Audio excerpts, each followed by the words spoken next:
હવે ફોન એટલે મેં આપને કર્યો કે કાલે જામ સાહેબ બાપુએ જે નિવેદન આપ્યું હતું, અહીંયા શું છે, સુરેન્દ્રનગર જિલ્લાનો કન્વીનર છું, આપણે જે અત્યારે લડત હાલે છે ને એનો, એટલે કાલે જામ સાહેબ બાપુએ જે એક લેટર મોકલો છે કે ભાઈ આ જે છે જે આ ગુનો છે એ માપ લાયક નથી, આ દંડને પાત્ર છે. આજે એક પાછો બીજો મેસેજ આવ્યો ઓથેન્ટિક બાપુએ પાછો આપ્યો છે કે ભાઈ આ માફ કરી દેવો એવું કઈ કે થેન્ક્સ છે.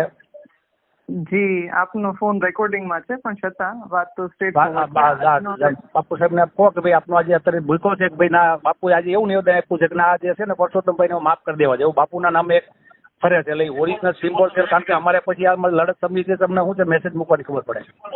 હા, સિમ્બોલમાં થોડો ફેરફાર છે. આપ જરા પ્લીઝ મને બાપુનો આપેલો જ લેટર છે જી આજનો. એટલે બાપુએ નિવેદન ફેરવી નાખ્યું થયું ને, મને ખ્યાલ નથી. એવું તો જાણો બાપુને કે ભાઈ સમાજ આટલો બધો છે ને તમે ઘડીક આ નિવેદન તો ભાઈ જામ સાહેબ ની જબાનની કિંમત શું રહી છે. જી જી હે આજે જામ સાહેબ આટલો મોટો રાજ્ય, જો જામ સાહેબ એક જ રાતની અંદર સાહેબ પોતાનું સાહેબ નિવેદન બદલાવી નાખે કોઈ મોદી સાહેબના પ્રેશરથી, તો પછી જામ સાહેબ કોઈ તમને જામ સાહેબ નહીં કે ભાઈ. જી જી એટલે બાપુને કહો અને અમને આપણું મેં બાપુ વાત કરી કે જો જામ સાહેબ હોય તમે ખરેખર આ રજવાડાનું પ્રજાનું પ્રતિનિધિત્વ કરતા હોય, તમારું આવડું મોટું નામ હોય, તમારા વડવાનો ઇતિહાસ હોય, અને આજે જો તમે આજ બોલી નાખો ને બીજે દિવસે સાહેબ તમે બદલી નાખો તો પછી તમારી સાહેબ આબરૂ કઈ રહેશે ને આમાં. કોઈ જામ સાહેબ તરીકે સમાજ તો નહીં પણ અન્ય સમાજે નહીં માને કે. એટલે કાં તમે સમાજ હારે હોય તો સમાજ હારે એક સ્ટેન્ડ તમે ક્લિયર કરો કે અમે રાજપૂત સમાજ હારે છીએ, અને ભાજપ હારે હોય તો કહી દો કે અમે ભાજપ હારે છીએ. એટલે અમારે આગળની અમારી રણનીતિ કરવાની અમને ખબર પડે. જી જી જી બરાબર. બાપુને કહી દો કે સમાજનો અત્યારે એટલો જબરજસ્ત આક્રોશ છે ને, તો મહેરબાની કરીને આપનું માન સન્માન જણાવતો હોય તો કાં તમે નિવેદન નો આપો ને કાં પછી એના ફેવરમાં કોઈ નો આપો. આ ગુનો માફ કરવાને લાયક નથી, સમાજ માફ કરવાના મૂડમાં નથી.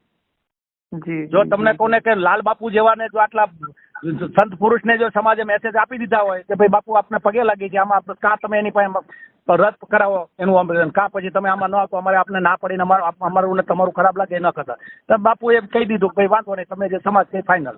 એટલે હવે જામ સાહેબને કહી દો કે ભાઈ આવો આખા ગુજરાતના રાજપૂત સમાજનો રોજ છે, એટલે તમે એક તમારું ટેન્ટ ક્લિયર કરો કે તમારે રાજપૂત સમાજ હારે રહેવું છે કે ભાજપ હારે રહેવું છે. બરાબર. મારા બધા પૂરેપૂરા નથી. સુરેન્દ્રનગરથી વિશુભા ઝાલાનો ફોન હતો, ગુજરાતની ત્યાં કમિટીમાં હું છું. અમે જે બીજું બધી આખી બિન રાજકીય છે, આમાં કોઈ અમે રાજકીય નેતાની અંદર નથી લાગ્યા અને બિલકુલ સાયલન્ટ હાલે છે, લોકશાહી ઢબે હાલે છે. એટલે આપ જો સમાજ સાથે રહેવા માંગતા હોય અને રાજપૂત તરીકેનું આપને જો છે જે કંઈ ગર્વ હોય તો તમે આનું તમારું એકદમ ક્લિયર કરો. બરોબર છે. રાજકીય ભાષામાં જવાબ પ્લીઝ ન આપો તમે. બરાબર. જી જી ક્લિક કરીને આ મારો નંબર છે, સેવ કરીને આપ જરા મને પ્લીઝ મેસેજ આપો, એટલે હું મને આગળનો મેસેજ મોકલવાની ખબર પડે.